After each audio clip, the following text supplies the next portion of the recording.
we always had a theory in jail, like some of the more sensible people. If you come to jail, right, you know how people, you get this, this recidivism, these recidivist people that come in and out, and most of the time that's due to them not doing enough time. Right? So if you doing low-level crimes, getting caught with drugs and shit like that, you're only gonna get like 16 months. You know what I'm saying? Every time you get caught, long as it ain't no hell of a shit, 16 months at a time. So you can do, like in the course of me doing 10 years, you can do 10 years in 16-month terms. You understand what I'm saying? So it's like you're not really there long enough to learn. But once you come to jail and you sit in there for 5 years or more, it sets in a little bit different. You understand what I'm saying? Yeah. And I think for me, past that 5-year mark is when you start to search for something better. You like, yo, this shit is really real. Because that's when you become institutionalized after 5 years. You know what I mean? And I just think like if the penal system, if they were actually focused on really making these dudes better people, that they would actually come and do better in society. And he's living proof. Yeah. But the thing about him and we took it upon ourselves because we were trying to get that help inside. And they just, every time a program comes, it seemed like the institution is always looking for a way to disband the shit and get rid of it. Because they want, it's job security for them, for people to come and be in there. Do you understand what I'm saying? It's not to their benefit for us to get out. And we seen that. And you won't see that unless you're actually in there. You understand what I'm saying? So, yeah. Yeah, no, listen, I believe in giving people second chances, to a degree. Certain people shouldn't get second chances.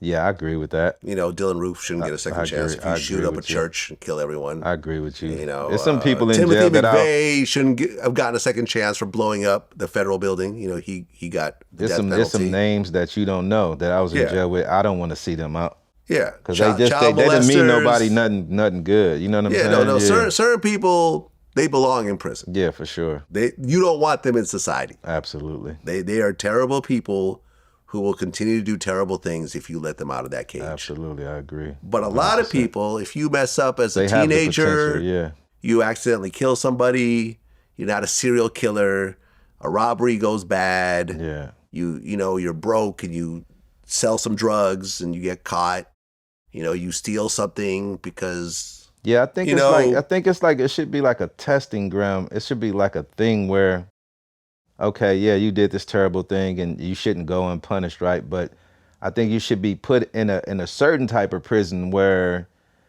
you get to have your potential tested of the type of person that you have the potential to be. Yeah. And if they don't see no improvement in that area, then just throw you in there with the rest of the animals, you know what I mean? Right. But as opposed to just shoving everybody all in this one thing, because honestly, you have some very intelligent people in jail, bro. Like some very smart dudes, man. I'm talking about that'll rival any intellectual in the world. You know what I'm saying? And I sat with these people and seen it.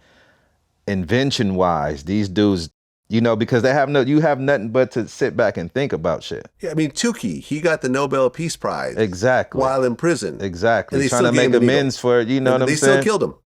Exactly. I felt that at the point, okay, look, you got the Nobel Peace Prize, which is not easy to get. Absolutely. Like everyone in the world wants this. Absolutely. And he got it. While in prison, just give him life. Right. All right, fine. You don't want to let him out, that's cool, but you don't have to kill him. Right. He's clearly doing something very different than he was doing in LA. Absolutely. And this is a person he's contributing at this point. Yeah, and this is a person that people looked up to. You got to understand the type of stature that he had amongst the gangs, bro. This is a dude that could have potentially.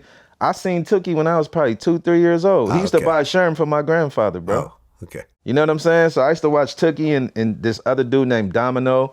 We used to live in the Kulakus inside of Inglewood. This is before it was all, because Inglewood is mostly blood territory now. But back then, it was like 60s and, other Crip gangs over there. But anyhow, my father was selling Sherm. And all the OG Crips Tookie them. That's PCP? PCP. Yeah.